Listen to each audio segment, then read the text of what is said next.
Now, I'm speaking somewhat metaphorically here to give us, I'll say, another interpretation. When people say, what is the Bible about? In our Torah portion, Ba-Midbar, we have the organization of the Israelites, and everyone is organized into their tribe. There are three groups of tribes all around the Mishkan, the dwelling place of God, and very clear that their lives are organized around, again, the dwelling place, which is organized around the Kodesh Kodashim, the inner sanctuary, which is organized around the Aron Kodesh, the Holy Ark, in which are contained the Luchot, the tablets of the Ten Commandments, of course, which is filled with space. This is something that the ancient rabbis insist on our knowing, that we typically see the commandments as carved, but they see the commandment as carved all the way through. And I think what they want to tell us is that ultimately the sounds of the Ten Commandments, the speech of God, is a silent sound that we can only hear with the soul. So when we imagine this image, there's a moment of great silence. And as I was thinking about it, as I wrote in my Shabbat thought, in our Torah portion, it says that each person sat under their degel and under their ot.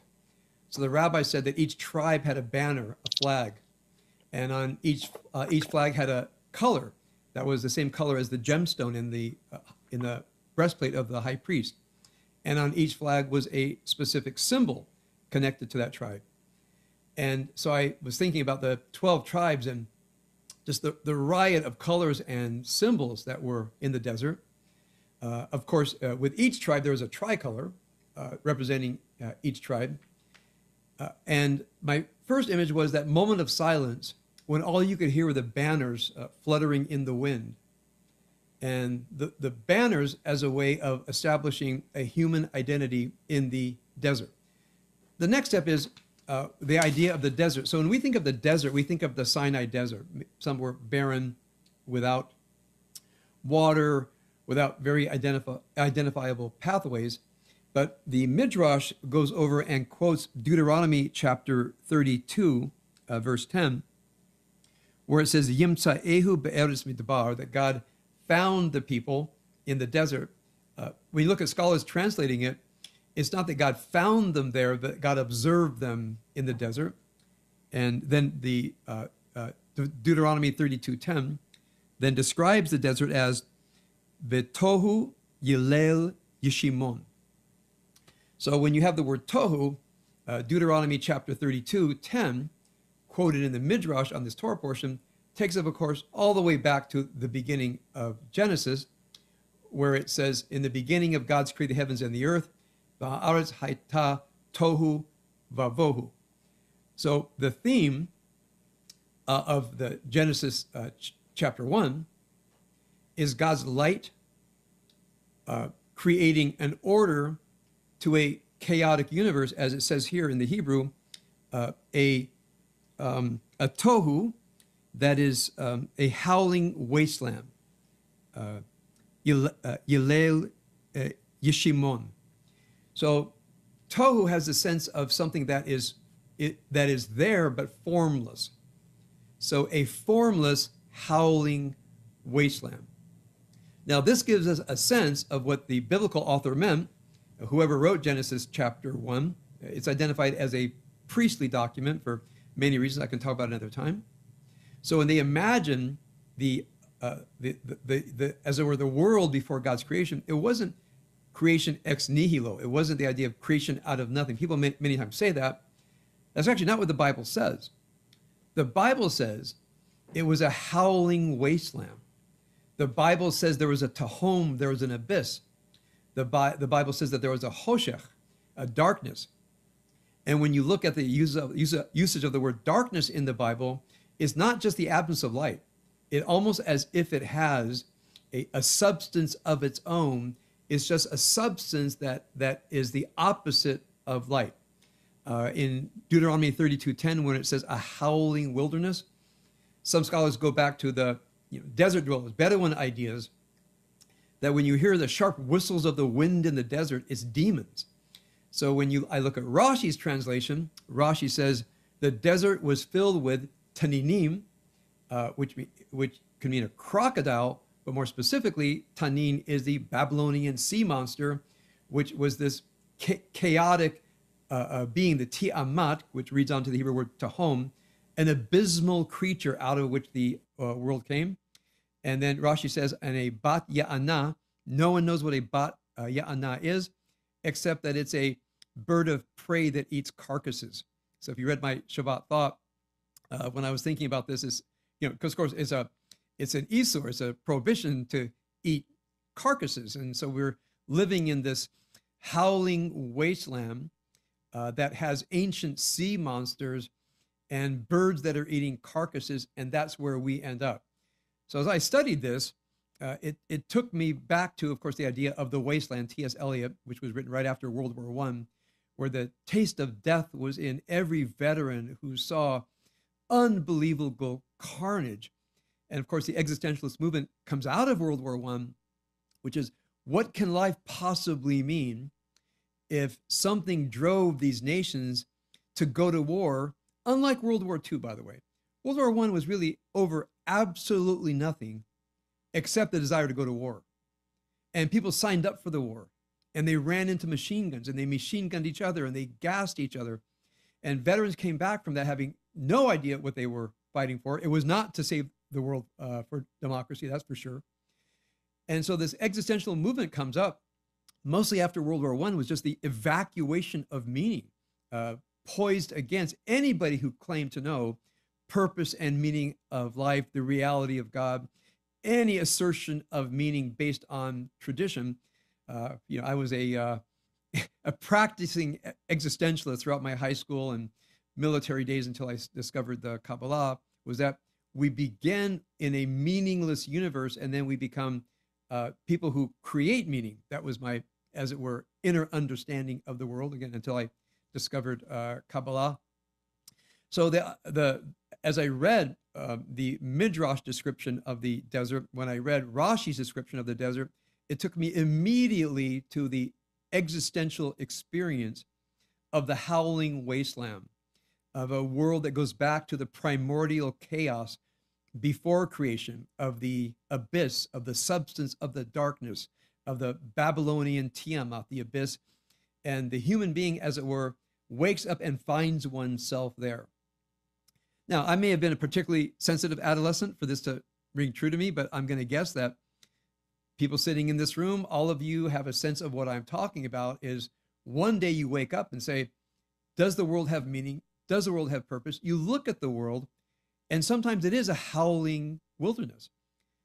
Sometimes it is filled with these creatures, these, I'll say, behaviors, nations that want to push us back to the chaos before creation, a profound darkness that enters people and enters cultures and enters nations at different times. And one sees one's, as it were, insignificant self and says, what can I do to push back against the tide of chaos that oftentimes fills our history? I remember times when people would say, it's never been as bad as it is now. You guys remember hearing people say that? And I would say, well, 1942 was a bad year, and 1862 was a bad year. So relative to history, whatever we're going through, it doesn't come close to the 1940s in Europe and in China. It doesn't come close just in our country, the carnage of the Civil War and what caused the Civil War. But the feeling, which in some ways shocked me in its complete absence of knowledge of history, that says this time is the worst it's ever been. So it occurred to me as I would hear this, the existential experience of the wasteland is always present. For me to say 1942 was a bad year and I would discuss it, that didn't make people feel better. It made them feel that they don't know history, but I don't know anybody who felt better by my pointing out the different points in history that are objectively far worse than whatever time that we are going through. So I think the temptation of the wasteland is part of the human condition. So then what do we do about the wasteland? So what the Torah implies and the Midrash makes clear, God, as it were, says, I know what to do. I'm going to put some order here. I'm going to put you into your tribes. And I just imagine this bedraggled uh, concoction of ex-slaves being told to, as we said in the military, fall in on your banner. Everybody find your banner. Everybody find your tribe. The rows and columns, and everybody get to attention. So because I've seen this, in my battalion when I was in Okinawa, we had weekly parades where the entire battalion, I never saw the entire battalion of 800 Marines together except on Fridays when we would have the standard of the battalion, of the division, Marine Corps flag, United States flag, and 800 Marines called to attention. It was a mystical experience. I remember when I was in basic training, when the 80 guys in my platoon would run 10 miles through the hills of Camp Pendleton with the banner that's called the guidon, the banner of my platoon, 3077. And you just felt that the meaning is far more than my individuality. I mean, for our purposes, it was, we're here to defend our country. We're here to take a bullet for a civilian. Whether that's true or not, that's what we felt. That's what we were taught, that something extraordinary was going to be asked of that. And it all came down to the banner of the platoon. I remember of the battalion, of the division. I was in the 3rd Marine Division. So having very distinct memories of marching under banners, of being in formation under banners, I went right back to this. It really is true. I mean, if you were in the Boy Scouts or Girl Scouts or any organization that had banners, you know exactly what I'm talking about, what it means to stand under a banner. And the interesting things is, people can be in the military for a long time and never go to the battalion formation, never be with 800 other people on the parade deck in complete silence, before the reason for the formation is called. Maybe because I have the capacity for spiritual experience, it was always a deeply spiritual experience for me. Well, the Midrash goes on and focuses on the idea that the flag of each tribe and the tricolor of the groups of tribes, I'll call it the regiment, were connected to the breastplate of the high priest, the 12 gems on the breastplate. So in my imaginative reconstruction, as the divine begins to put together all of this, the first thing we knew it needs to do is find the gemstones. So here we are in the howling wilderness, the howling waste, and we're told there are gems buried in the desert. You need to go find them. And as I sat and meditated on that idea, I was sitting in my office library, I began looking at the books that surrounded me. And it says, some jumped out at me as a sparkling gem, especially now that I've been teaching Kabbalah and Hasidut. And then I began to look at my life and the people that have appeared in my life as sparkling gems, moments in my life that somehow stood out in whatever life can be, sometimes just the marching through life one step after the other, and suddenly life takes on a transcendence.